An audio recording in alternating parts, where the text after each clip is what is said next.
14வது கணக்கு பார்க்கலாம். தீர்க்க 8x = 1 × மட்டு 11 அப்படின்னு கொடுத்துருக்காங்க. ஸோ இதுவும் அதே போல் போட்டுக்கலாம்.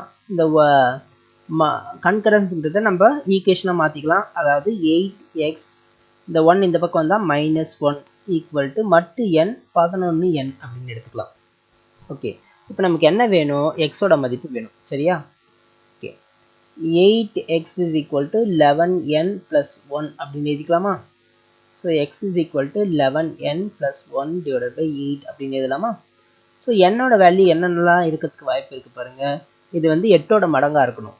அப்போது 8ஓட மடங்கு ஒரு 8 8 2 8 16 இருக்கிறதுக்கு வாய்ப்பு இருக்குது. சரியா? இங்கே 16 வரணும்னு வச்சிங்களேன். 11 கூட ஓர் 11. ஓகே, 16 24 அப்படின்னு போகணும்.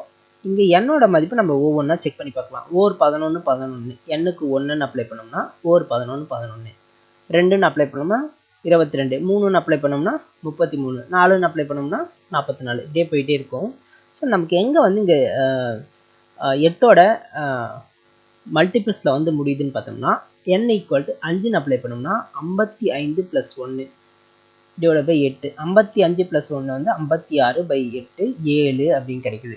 ஸோ என்னோட வேல்யூ ஃபஸ்ட்டு வேல்யூ நமக்கு 5 அப்படின்னு கிடைக்குது. ஓகேவா? அடுத்து எண்ணுக்கு பதிலாக 13ன்னு அப்ளை பண்ணணும்னு வச்சுங்களேன். 11 × 13 = 143 143ன்னு கிடைக்கும் +1.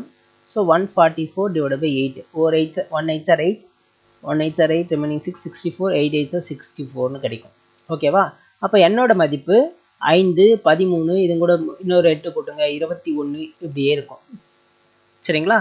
ஸோ இந்த வேல்யூவாக இருக்கும்போது நமக்கு எக்ஸோட வேல்யூ என்னவா கிடைக்கும்னா, ஸோ 5ன்னு அப்ளை பண்ணோம்னா 55 + 1 56/8 7ன்னு கிடைக்குதா?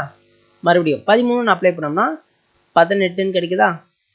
ஸோ அடுத்த நம்பரை ஒவ்வொரு நம்பர் ஆட் பண்ணிகிட்டே இருக்கும்போது நமக்கு 7 18 இது கூட ஒரு 11 நம்பர் கூட்டிங்க. ஏன்னா இங்கே எண்ணுக்கு முன்னாடி என்ன இருக்கோ அதுதான் நமக்கு ஆன்சராக வரும்.